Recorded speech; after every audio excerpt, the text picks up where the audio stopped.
नमस्कार दोस्तों। कहानियों की श्रृंखला में आज सुनेंगे शिवानी जी की कहानी भीलनी।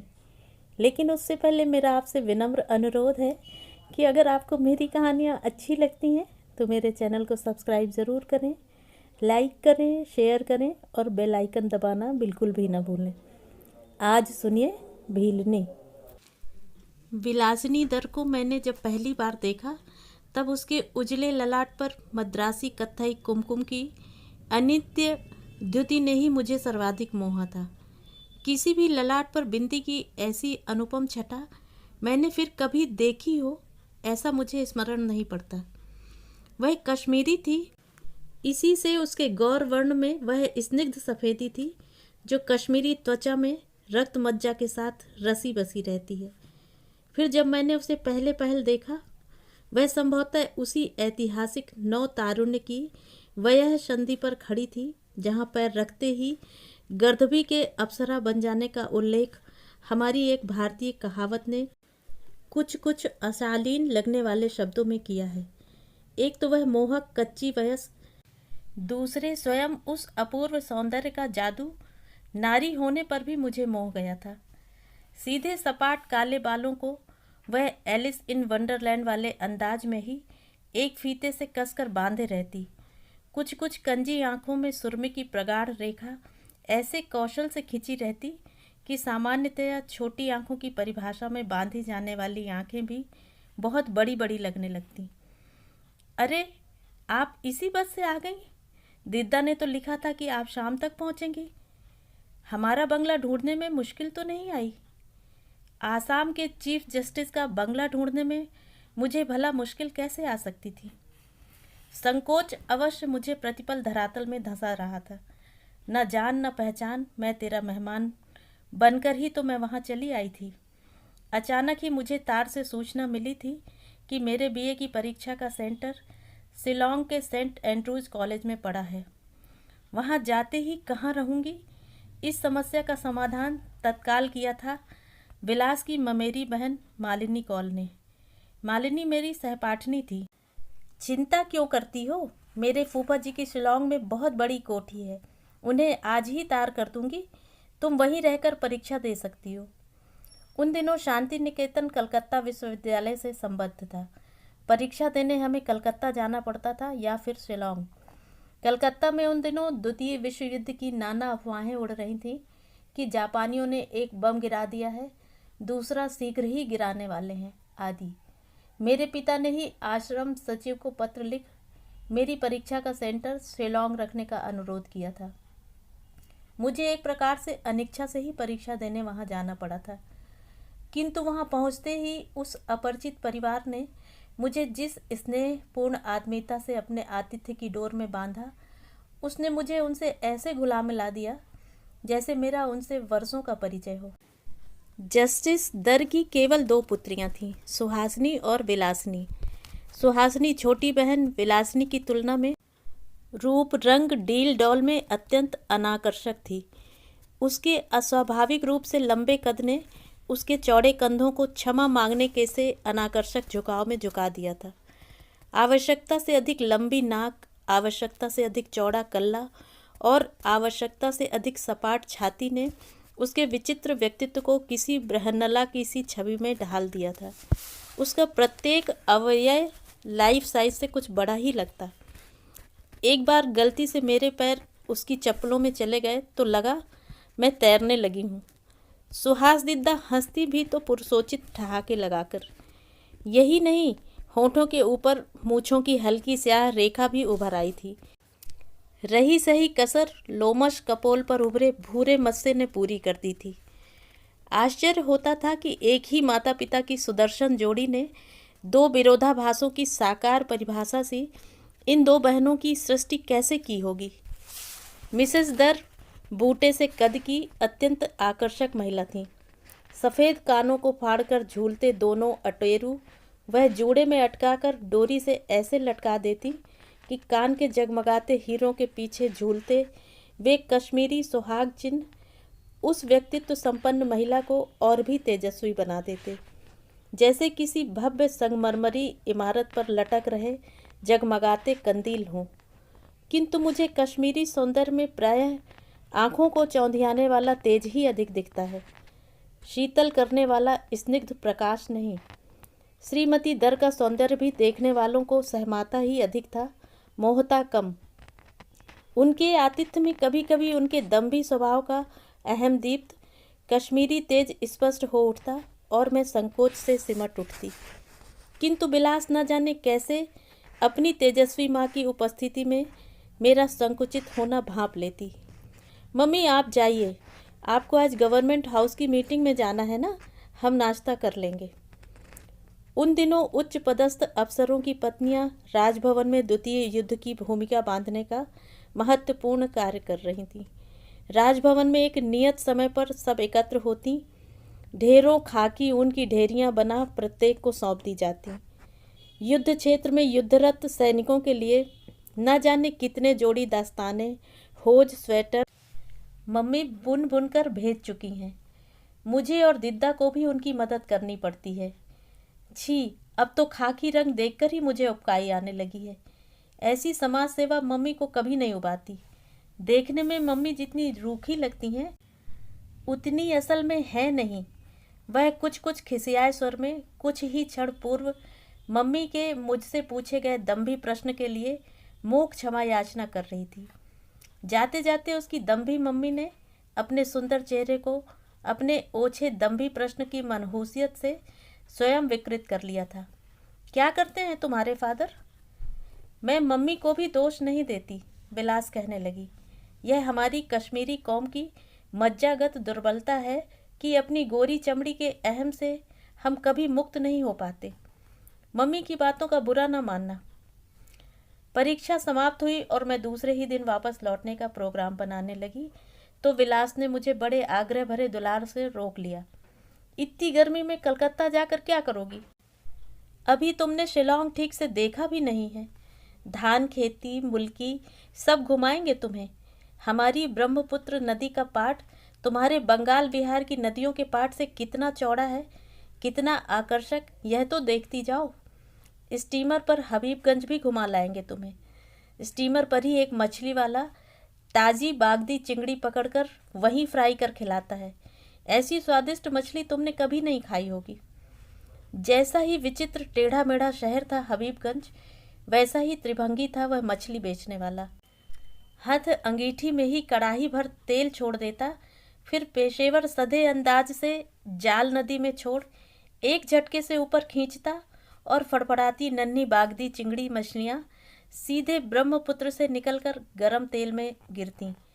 मैं आंखों के ही सम्मुख तड़फड़ाकर गरम तेल में पंच तत्व प्राप्त उन फ्राई मछलियों को चाहने पर भी नहीं चख पाई, किंतु विलास उन्हें चर्रमर कर ऐसे चटकारे लेकर चाप गई जैसे करारे पापड़ के टुकड़े हों। देख, वह रहा हबीबगंज। ऐसे अष्टावक्र मोहक छवि देखी है पहले कभी किसी शहर की? उसने हंसकर मुझे स्टीमर के हिलते डुलते डेक पर खड़ा कर दिया। सचमुच ही कैसी विचित्र छटा थी। प्रत्येक मकान गिरने को तत्पर, पर जैसे गिरते गिरते किसी ने जादुई छड़ी घुमाकर उन्हें धराशायी होने से पहले ही बचा लिया हो। यहाँ रात दिन भूकंप के झटके आते रहते हैं। इसी से काट के इन घरौंदों की कमर कभी दाएं झुकती है, कभी बाएं। There was a crooked man वाली कविता पढ़ी है ना तुमने? उसने हंसकर कहा और मुझे सचमुच ही बचपन में पढ़ी उस नर्सरी राइम के टेढ़े बूढ़े की टेढ़ी छड़ी, टेढ़े पेड़, घर की छवि याद हो आई। उस एक ही सप्ताह की अवधि में हम दोनों गहन मैत्री की डोर में बंध गईं। दूसरे वर्ष मैंने बड़े आग्रह से उसे आश्रम के 7वीं पौष के मेले में आने का निमंत्रण दिया तो उसका उत्तर आया, अजी नहीं, मैं नहीं आ रही हूँ, आ रही हो तुम। सुहास दिद्दा का विवाह कलकत्ता से ही हो रहा है। मैंने मालिनी दिद्दा को लिख दिया है, अपने साथ तुम्हें भी लेती आएंगी। बड़ी कठिनाई से ही मुझे कलकत्ता जाने की अनुमति प्राप्त हुई थी। पहली बार मुझे विलास का उत्फुल्ल चेहरा कुम्हलाया सा दिखा। क्या बड़ी बहन भीलनी के संभावित वियोग से ही उसका चेहरा उतर गया था? मैंने पूछा तो हंसकर टाल गई। उधर सुहास दिद्दा के उत्साह का उत्स पूरे वेग से उमड़ रहा था। कभी प्रसिद्ध आभूषण विक्रेता एमबी सरकार का गहनों का कैटलॉग खोलकर घंटों नए नए आभूषणों का नक्शा उतारती, कभी साड़ियों के मैचिंग ब्लाउज ढूंढने इधर उधर भागती, किंतु नित्य इधर उधर भागने वाली विलास जैसे एकदम ही गुमसुम हो गई थी। बड़ी बहन के आसन्न विवाह तिथि ने उसे और भी गंभीर बना दिया था। धीरे धीरे मैंने एक दिन उसके म्लान चेहरे का रहस्य स्वयं उसी से स्पष्ट करवा दिया। सुहास दिद्दा के इस संबंध से पूर्व कई बार उनका संबंध स्थिर होते होते टूट गया था। प्रायः ही दो बहनों की जोड़ी में बड़ी के अनाकर्षक और छोटी के आकर्षक होने पर जैसा वैषम्य सगी बहनों को भी चीरकर दूर पटक देता है, वैसी ही पटकन प्रत्येक बार उन दोनों बहनों को क्षणिक बिलगाव में विलग करती, फिर दोनों सब कुछ भूलकर एक हो जाती। प्रत्येक बार ही विलास बड़ी बहन का सौभाग्य द्वार अवरुद्ध कर खड़ी हुई थी। जो भी पात्र बड़ी बहन को देखने आता वह छोटी को पसंद कर लौटता। इसी से इस बार विलास को बड़े यत्न से 7 कपाटों में मूंद कर रखा गया था। लड़का बड़ी दूर से आया था। बस्तर प्रवासी कश्मीरी परिवार के उस सुदर्शन तरुण ने जन्म से ही अर्धनग्न काली भुजंग भील रमणियों के सौंदर्य को देखा था। इसी से उसे उस दिन अस्वाभाविक रूप से लंबे कद की गोरी उजली मर्दानी सुहास दिद्दा भी आकर्षक लगी थी। फिर विलास के एक मामा वर्षों तक कलकत्ता की न्यू थिएटर्स फिल्म कंपनी में कैमरामैन रह चुके थे। उन्होंने भांजी के लंबोतरे चेहरे पर विद्युत प्रकाश का ऐसा संतुलित सदा फोकस बांधा कि बेचारा आदिवासियों के साहचर्य का अभ्यस्त कश्मीरी तरुण उस धूप छांव की मरीचिका में भटक कर रह गया। उधर सुंदरी चुलबुली विलास 7 द्वारों का व्यवधान चीर बंद सप्तम द्वार की दरार से नवीन अतिथि को एकटक घूरे जा रही थी।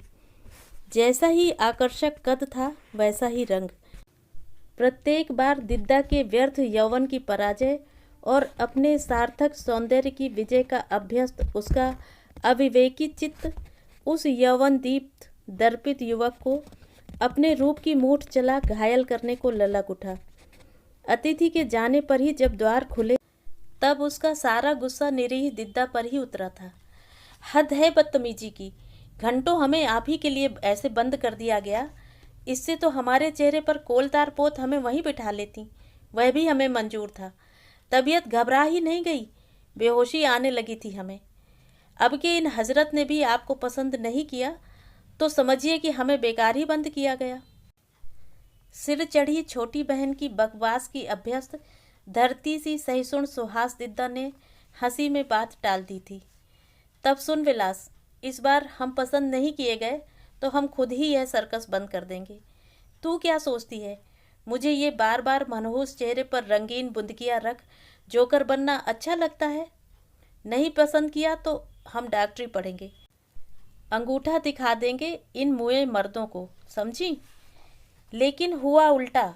सुहास दिद्दा पसंद कर ली गई और मर्दों को अंगूठा दिखाने डॉक्टरनी बनी बेचारी विलास।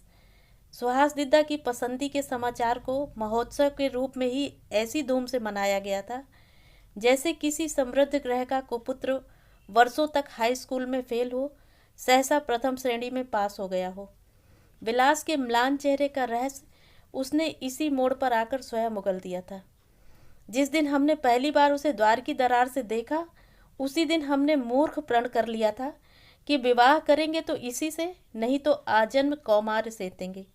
ये हजरत सुहास दिद्दा को कभी पसंद नहीं करेंगे और जहाँ अस्वीकृति का तार आएगा वहीं हम बेहया बन डैडी से कह स्वयं अपना स्वयंवर रचा लेंगे। पर बंद द्वार की दरार से झांकती उन आम की फांक सी आंख को देखा ही किसने था? विवाह के दिन जब उसने पहली बार विलास को देखा तब गौतम तक के चेहरे की हताश शून्यता केवल मैंने ही देखी थी। शायद जानबूझकर ही विलास ने उस दिन वैसा घातक श्रृंगार किया था। कानों में तब बंगाल में अत्यंत लोकप्रिय रुपए के आकार के डायमंड कटी कान पाशा, जूड़े में बेले का गजरा, ललाट पर वही दक्षिणी कत्थई कुमकुम की बिंदी। बारातियों को पहनाने आए बेले के एक हार को छीनकर उसने स्वयं अपने गले में डाल लिया था। लाल बनारसी साड़ी में स्वयं नववधू लग रही थी विलास। कंठ में पड़े और जूड़े में पगे बेला हार के पराग सौरभ का नवोल्लास का हाथ सुवास बिखेरती, फिर नौसे के सम्मुख हाथ जोड़कर हंसती हुई खड़ी हो गई थी। स्वागत करो जीजा जी, मैं आपकी इकलौती साली हूँ विलासिनी। एक पल को जैसे केवल नौशा ही नहीं, एक एक बाराती एकटक उस रूपसी साली को देखते ही रह गए। कालिदास ने सुधा लिप्त प्रासादों पर जिन कुंचित केश वाली युवतियों का समीप आए अर्धकांति युक्त अष्टमी के चंद्रमा को पकड़ अपने केश मध्य गुथी केवड़े की कोपल से पूर्ण करने का वर्णन किया है, उन्हीं में से एक वनविलास ने उसी क्षण उस नवागत चंद्र को पकड़ अपने केश में बेले के गजरे से बांध लिया। मैं उस दिन के उस नौशे चेहरे की आवाक मुद्रा को आज तक नहीं भूल पाई हूँ। उसकी आहत दृष्टि सम्मुख खड़ी स्वागत में दोहरी विलास को प्रतिपल उपालंब के अदृश्य बाणों से बींध रही थी। कहाँ छिपी बैठी थी तुम उस दिन?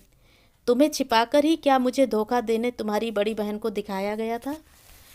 विवाह के तीसरे ही दिन मैं वहीं से घर चली गई। कभी कभी भूले बिसरे हम दोनों पत्रों के माध्यम से एक दूसरे का कुशल क्षेम पूछती रही। फिर वह सिलसिला भी टूट गया। विलासिनी के अंतिम पत्र ने मुझे उसकी इंटर्नशिप का समाचार दिया था। वह डॉक्टरनी बन चुकी थी।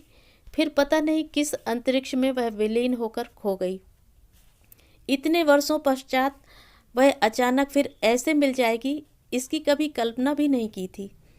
इसी से जब उसे देखा तब मैं उसे बिना पहचाने ही अपनी व्याधि का परिचय देने लगी थी। करीब 1 महीने से कलेजे में निचली ओर बेहद दर्द रहता है डॉक्टर। कभी कभी वेदना असह्य हो उठती है। जानती हूँ यह वेदना उम्र के साथ साथ कभी ऐसी ही असह्य हो उठती है। उसे कहते हैं स्मृति वेदना।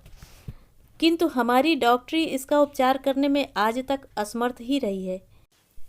स्वर प्रच्छन्न परिहास की चिरपरिचित खनक पहचानते ही मैंने चौंक कर देखा, फिर दूसरे क्षण रोगिणी चिकित्सिका से लिपट गई थी। कैसी मूर्ख हूँ मैं, तुम्हें नहीं पहचान पाई, जबकि तुम जरा भी नहीं बदली। पर तुम्हारा यह मनहूस चश्मा और सफ़ेद चोंगा न होता तो मैं ठीक ही पहचानती। मैंने कहा तो वह हंसने लगी। कैसी बातें करती हो, एकदम बुढ़ा गई हूँ और तुम कहती हो कि नहीं बदली। चलो अच्छा हुआ, बड़ी इच्छा थी कि तुम्हें एक बार देख लूँ। भला हो तुम्हारे मर्ज का जिसने ऐसे अकस्मात मिला दिया। 8 दिन बाद आती तो मैं नहीं मिलती। क्यों, बदली हो गई है क्या? हाँ यही समझो। खिलवाड़ ही में काबुल की एक विज्ञप्ति पढ़ अर्जी डाल दी थी। कल तार आ गया है, फौरन चली आओ। अगले हफ्ते जा रही हूँ। चश्मा उतारकर उसने नीचे रख दिया और तभी मैंने देखा कि शरीर भले ही न बदला हो, उसकी आंखें निश्चय ही बदल गई थीं। उदास निमग्न आँखों में यौवन दीप्त चटुल विभा रह भी सकती थी, किंतु आंखें ही देखकर मैं जान गई थी कि अवसाद के कठिन क्षणों को वह शायद मुझसे भी अधिक झेल चुकी है। किसी नारी की ऐसी अकथ वेदना का इतिहास केवल नारी ही उसकी आंखों की गहरी झील के प्रतिबिंब में देख सकती है, पुरुष नहीं। चलो मेरे बंगले पर ही तुम्हारा मर्ज पकड़ेंगे। उसने हंसकर मेज पर धरा आला उठा लिया, फिर अपनी कार में ही मुझे अपने बंगले में खींच ले गई। लाल ईंटों का बना उसका वह बंगला वैसा ही था जैसा एक कर्मठ कार्य व्यस्त डॉक्टरनी का हुआ करता है। डनलप के मोटे गद्दे से ढका दीवान, विराट सोफा जिसे देखकर ही लगता था कि वह अब तक मानव नितंबों के स्पर्श से वंचित ही रहा है। न कहीं एक शिकन, न स्थानच्युत कुशन, उदासीनता से पसरी कुर्सियाँ, धूल भरी पीतल की विभिन्न आकार की एस्ट्रे, दवाओं के विज्ञापन, खुली आंत और गर्भाशय के चित्रों के विकृत कैलेंडर, उड़ते पर्दे की भांज से दिख रहा एग्जामिनेशन काउच। लगता था विलास घर पर भी मरीज देखा करती थी। विभिन्न आकार के तिकोने गोल उन्नत उदरों पर हाथ टिकाए कई महिलाएं बरामदे में उसकी प्रतीक्षा कर रही थीं।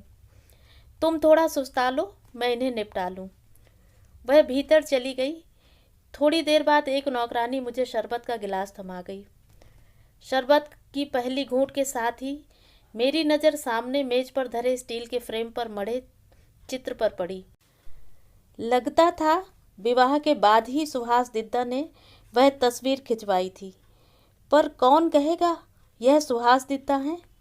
या तो उनके अनाकर्षक नैन नक्श को चतुर चितेरे की कलम ने उस दक्षता से संवारा था, या फिर सुदर्शन पति के साहचर्य ने उस चेहरे को ऐसी माधुर्य दीप्ति से मंडित कर दिया था। कान फाड़ कर झूल रहे अटेरू उनके ससुराल से चढ़ावे में आया था। निश्चय ही वह चित्र विलास के कैमरामैन फिल्मी मामा ने उतारा होगा, क्योंकि सुहास दीदा के होठों पर वही सगाई वाले चित्र की मीठी मोहक मुस्कान थी। मैंने ध्यान से फिर जीजा जी के चेहरे को देखा। कैसी अद्भुत कोटि काम लजावन हारी छवि थी, किंतु उस चेहरे पर पौरुष दीप्ति से अधिक प्रखर नारी सुलभ लालित्य की दीप्ति थी। मैंने तो एक दिन विलास से कहा था, तेरे जीजा जी को अगर साड़ी पहना दी जाए तो एकदम एल्फ्रेड थिएटर कंपनी वाली शैब्या लगेंगे। मैं चित्र को ही देख रही थी कि सहसा न जाने किस द्वार से आकर विलास दम्भ से सोफे में धंस गई। हाँ, अब बताओ कहाँ दर्द है और कब से? वह हंसी। कैसा ही पुराना छुपा मर्ज क्यों न हो, डॉक्टर विलासनी दर्द चुटकियों में पकड़ सकती है, समझी? परिहास में मजीरे से बजती चुटकी के साथ साथ उसकी अंगुली में पड़ी हीरे की अंगूठी दमकी, और मैंने वर्षों पूर्व देखी सुहास दीदा की उस अंगूठी को पहचान लिया। यही नहीं, देखते ही मैं अपना मूर्ख प्रश्न भी पूछ बैठी, सुहास दीदा कहाँ हैं विलास? कितने बच्चे हैं उनके? एकाएक विनोदनी विलास का चेहरा गंभीर हो गया। सुहास दीदा नहीं रही। एक ही लड़का था, उसे लेकर मम्मी डैडी विदेश ही में बस गए हैं। और जीजा जी? वह भी नहीं रहे। नतमुखी विलास ने क्या अनजाने ही अंगूठी का मुंह घुमाकर नीचे कर दिया था। उसके कहने के ढंग से मुझे लगा उसके अतीत की यह खोज खांच उसे अच्छी नहीं लग रही है। उसके चेहरे का भरा भरा सूनापन पूरे कमरे में पसर गया। तभी मम्मी मम्मी करती एक फूलों सी कोमल नंगी बालिका आकर उससे लिपट गई। उस गोरी गदबदी बच्ची को दूर से ही देखकर पहचाना जा सकता था कि वह बिलास की ही बेटी है। वैसा ही गोरा भभूखा रंग, कंजी आंखें, पतली नाक, किंतु कुंचित केश के काले छल्ले देखते ही मेरी आंखों में वर्षों पूर्व कोहबर में नवीन साली को देख मंत्रमुग्ध खड़े नौशे की अभिनव छवि तैर गई। फूलों के सेहरे को उठाकर उसने अपने ऐसे ही घुंघराले बालों पर डाल लिया था, और फूलों की मोहक सफ़ेद चिलमन से झांकते वे काले सघन केश गुच्छ और भी काले लगते बरबस दृष्टि को बंदी बना ले रहे थे। ओह, तो तुम विवाह कर अंततोगत्ता हमारी ही बिरादरी में आ गई, क्यों? मैंने हंसकर कहा, मुझे बड़ी खुशी है कि तुमने अपने बेतुके प्रण का पालन नहीं किया। याद है ना, कैसा मूर्ख प्रण कर लिया था तुमने एक बार? प्रण तो अभी भी वैसा ही है। मतलब मेरी नेम प्लेट नहीं देखी क्या? डॉक्टर कुमारी विलासनीदर। अपने कौमार्य की इससे मुखर घोषणा और कर ही कैसे सकती हूँ? मैंने बिना मुंह से कहे ही अपनी दृष्टि के माध्यम से ही उससे अपना मूक प्रश्न पूछ लिया, तब यह बच्ची किसकी है? इसने तो अभी तुम्हें मम्मी कहकर पुकारा था। मयूरी, जाओ बेटा, नहा कर आओ। आया, कैसे भेज दिया बेबी को? हाथ में तौलिया लिए आया भागती भागती आ गई। का करी मेम साहब, आँखी का काजर निकारे लेत हैं ये बिटिया। हम पाउडर निकारन लगी, मुला चट से नंगी भाग आईन। चलो भीतर। उसके नंगे बदन को तौलिए में लपेटकर वह उसे चील सी उठा ले गई। तुम क्या समझी, वह मेरी बच्ची है? उसने हंसकर कहा। मेरी नई नई पोस्टिंग तब बरेली में हुई थी। एक 17-18 वर्ष की कुंवारी माँ मेरे लिए अपने कौमार्य का यह अवांछित तोहफा छोड़ गई थी। पहले मैंने सोचा मिशन को दे दूं, पर फिर सोचा अकेली रह गई हूँ, क्यों ना मैं ही इसे पाल लूँ। बेचारी यह समझती है कि मैं ही इसकी माँ हूँ। मैंने उसे अविश्वास से देखा। तब क्या यह केवल विचित्र संयोग मात्र था? किंतु ऐसा संयोग भी क्या संभव हो सकता था? फिर वह स्वयं ही किसी सम्मोहित माध्यम से बोलने लगी। सुहास दीदा का विवाह हुआ तो मैं अपनी अधूरी डॉक्टरी पूरी करने चली गई। एक बार छुट्टियों में दिद्दा आकर मुझे अपने साथ लिवा ले गईं। जीजा जी के साथ हम दोनों बहनें कितना घूमी, कितनी पिकनिक की, चांदनी रात में बजरे की सैर की, घुड़सवारी सीखी, तैरना सीखा। अब सोचती हूँ शायद तैराकी का वही प्रशिक्षण मुझे निरंतर घातक गहराई में खींचता चला गया था। तैरते तैरते मैं अनाड़ी तैराकी के बीच बुरी तरह पानी में डूबने उतरने लगती तो जीजा जी सर से तैरते तैरते अपनी दोनों हथेलियों पर मेरी डूबती उतराती देह को थाम लेते। मेरा कलेजा इस बुरी तरह धड़कने लगता कि मुझे लगता अब मुंह से निकल उनके चरणों में गिर पड़ेगा। संयम के समग्र बंधन तोड़ मैं दिद्दा ही के सम्मुख उन्हें अपनी बेहया बाहों में कसने को व्याकुल हो उठती। जैसा उनका बाह्य रूप था उससे भी अधिक कमनीय था उनका आंतरिक रूप। एक दिन सब्जी काटने में मेरी अंगुली कट गई तो उनकी आंखें छलछला उठीं। अपने अविवेकी चित्त की दिन प्रतिदिन गंभीर रूप से बढ़ रही दुर्बल गतिविधि को देख मैं स्वयं अर्धविक्षिप्त सी हो गई। भोली दिद्दा अकपट सौजन्य से बार बार मुझसे पूछती, क्या बात है विलास, तेरा यहाँ मन नहीं लग रहा ना? इस जंगल में है भी क्या जो तेरा मन लगेगा? पर सच कहती हूँ विलास, न जाने उस जन्म में कितने पुण्य किए थे जो गौतम सा पति मुझे मिला। पहले पहल मैं भी यहाँ आई तो इस एकांत ने मुझे भी तेरी ही तरह उबा दिया था। रात रात भर मायके की रौनक के लिए तरसती थी, पर जब गौतम को देखती सब कुछ भूल जाती। मुझे यही जंगल अब स्वर्ग लगता है विलास।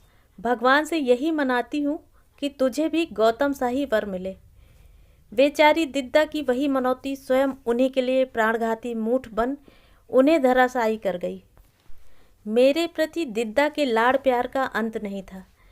धीरे धीरे मेरे समस्त कलुष की क्षुद्रता स्वयं उनके स्नेह आतप में छीड़ होती होती विलीन हो गई।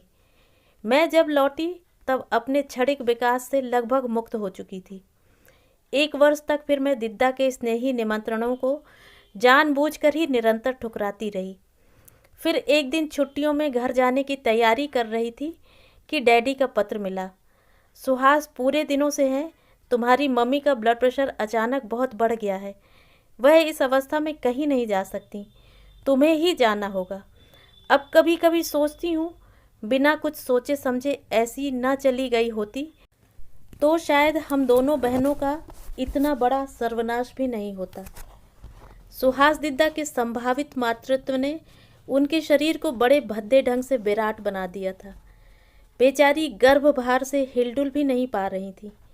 इसी से घर का सारा काम मुझे ही करना पड़ता था। जीजा जी को बेटी देने से लेकर सोने से पहले रात को उनके कमरे में दूध का गिलास पहुंचाना, उधर दिद्दा की देखभाल करना, उन्हें समय पर आयरन कैल्शियम खिलाना, अतिथि अभ्यागतों की आवभगत के विविध कार्यभार से मेरे अनभ्यस्त कंधे झुक गए। दिद्दा ने पूर्ण विश्वास से मुझे अपनी गृहस्थी सौंप दी थी। बेचारी तब क्या जानती थी कि जिसे इतने विश्वास से अपनी बहुमूल्य सौभाग्य कोष की चाबी सौंप रही हैं, वही प्रवंचिका एक दिन उनका ताला तोड़कर उनका सर्वस्व हरण कर लेगी। एक दिन आधी रात को अपने कंधे पर किसी का स्पर्श पाकर मैं हड़बड़ाकर जग गई। विलास विलास उठो, तुम्हारी दिद्दा को शायद दर्द उठने लगे हैं। मैं हड़बड़ाकर नाइटी के ऊपर बिना कुछ डाले ही उनके पीछे पीछे चल दी। दिद्दा की कद्दावर देह रह रहकर प्रसव वेदना की तड़प में ऐंठ रही थी।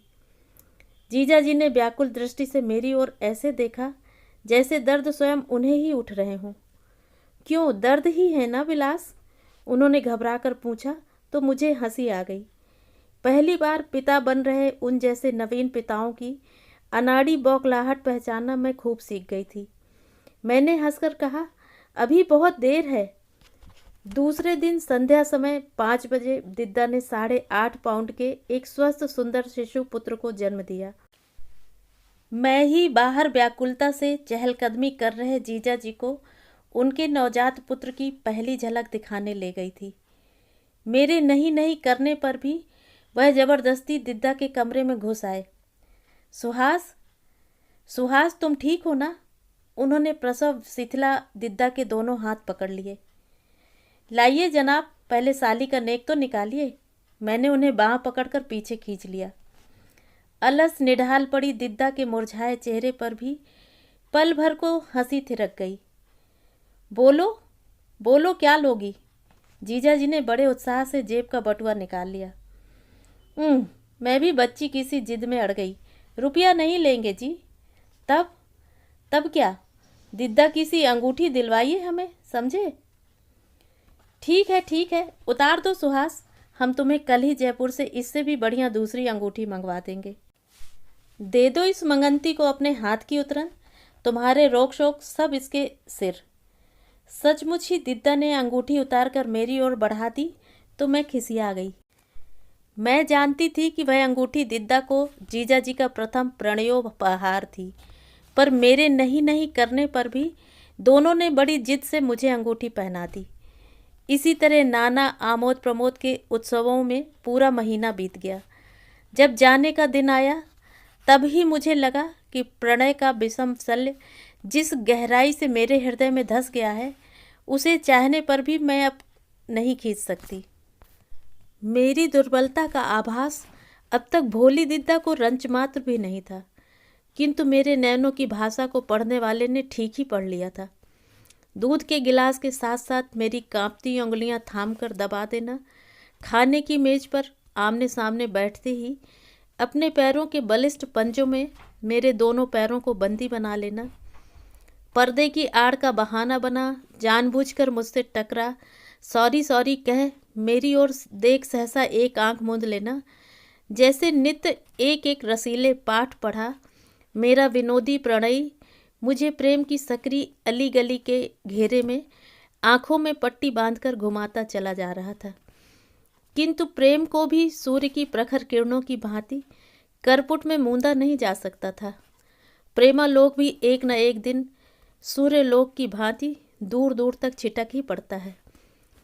रविवार को मुझे जाना था। दिद्दा के बेटे को गोद में खूब खिलाकर मैं उसे उन्हीं के पार्श्व में सुलाकर अपने कमरे में आई।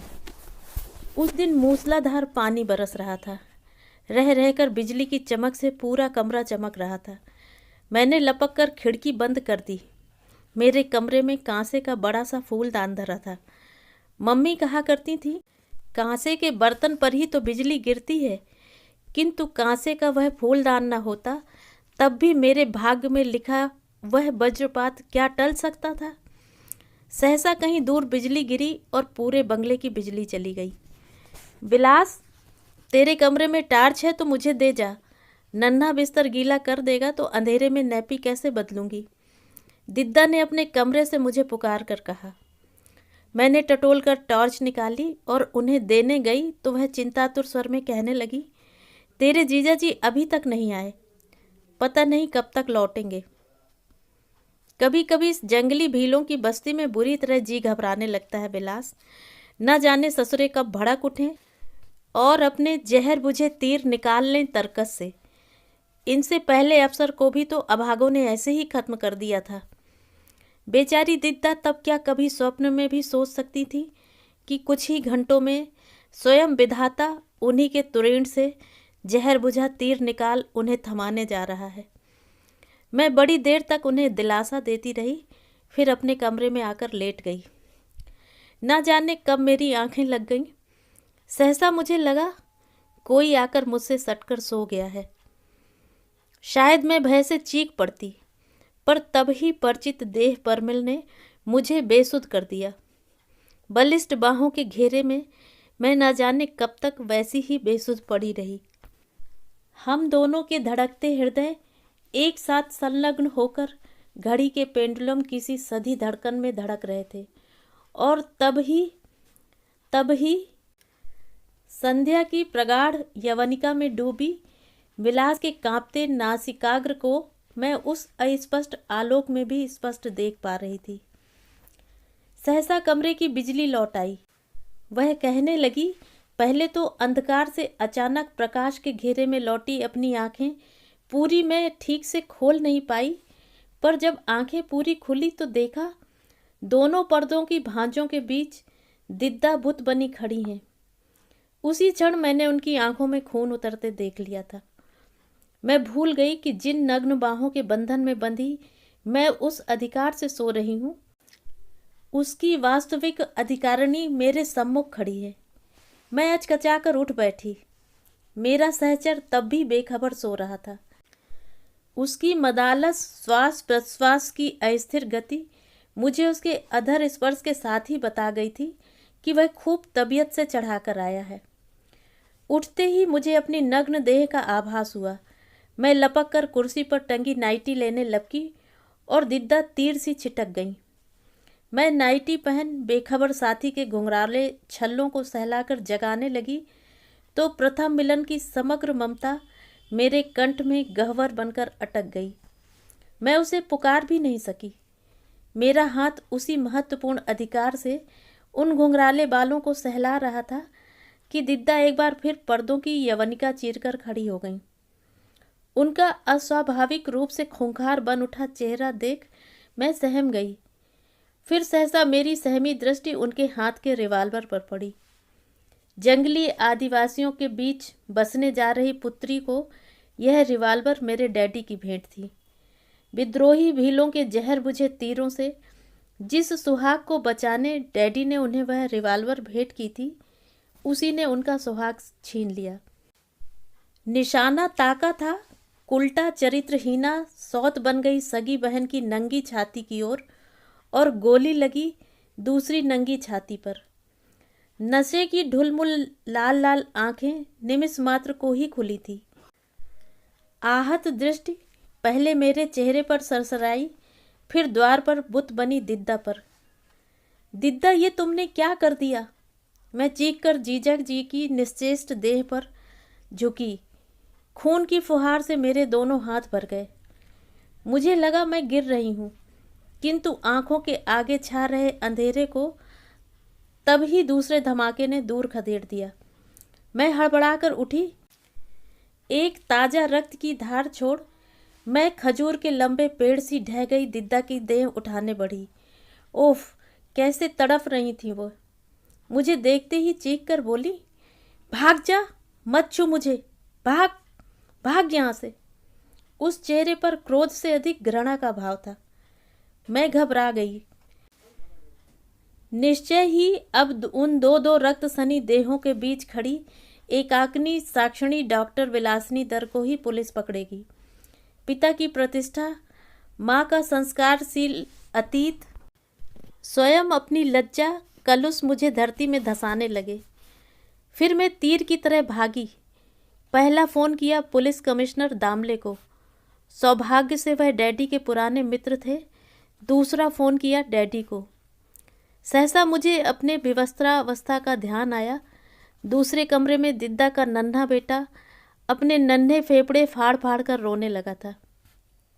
मैंने भागकर रक्त रंजित हाथ धोए, साड़ी लपेटी, फिर दिद्दा के चीखते पुत्र को छाती से लगाया ही था कि पूरे पुलिस दस्ते के साथ कमिश्नर दामले आ गए। कैसे हो गया यह सब? सुहास, सुहास बेटी, आंखें खोलो। दामले अंकल का स्वर सुन दिद्दा की बुझी जा रही आंखें पल भर को खुली। कुछ कहो बेटी, तुम कुछ नहीं कहोगी तो बेचारी विलास फंस जाएगी।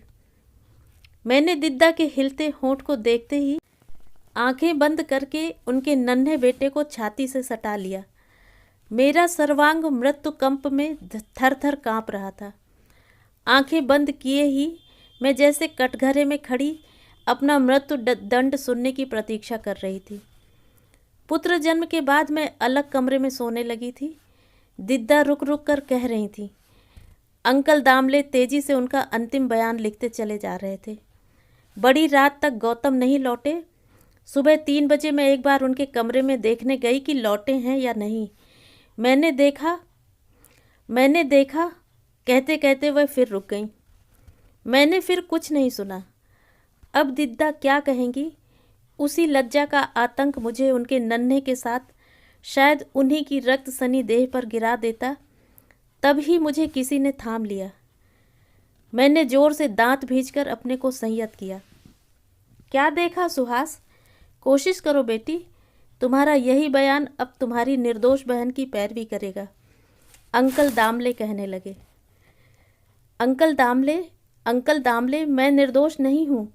मैं चरित्रहीना, उल्टा अपनी सगी बहन बहनोई की हत्यारिन हूँ। मैं चीख चीख कर कहना चाह रही थी, किंतु मेरी देह से सटे दिद्दा के नन्हे अबोध पुत्र ने तभी मेरी छाती से अपने कोमल अधर सटा दिए। उस स्पर्श की अद्भुत सिहरन मुझे सिर से पैर तक कपा गई। मैंने देखा, दिद्दा अब स्पष्ट स्वर में कह रही थी, मेरे पति की बाहों में एक अर्धनग्न काली कलूटी भीलनी पड़ी सो रही है।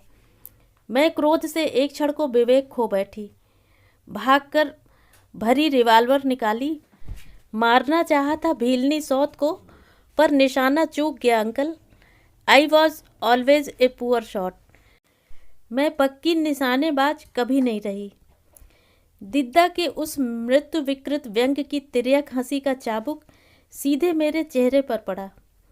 एक पल को हम दोनों बहनों की आंखें चार हुई और मैंने छलछलाई आंखें फेर ली। वह भीलनी, क्या नाम था उसका? कहाँ गई वह? अंकल व्यग्र होकर पूछने लगे। नाम तो मैं नहीं जानती। खिड़की से कूदकर भाग गई। मैंने अपने को खुद गोली मार दी। पुलिस किसी को परेशान न करने पाए अंकल।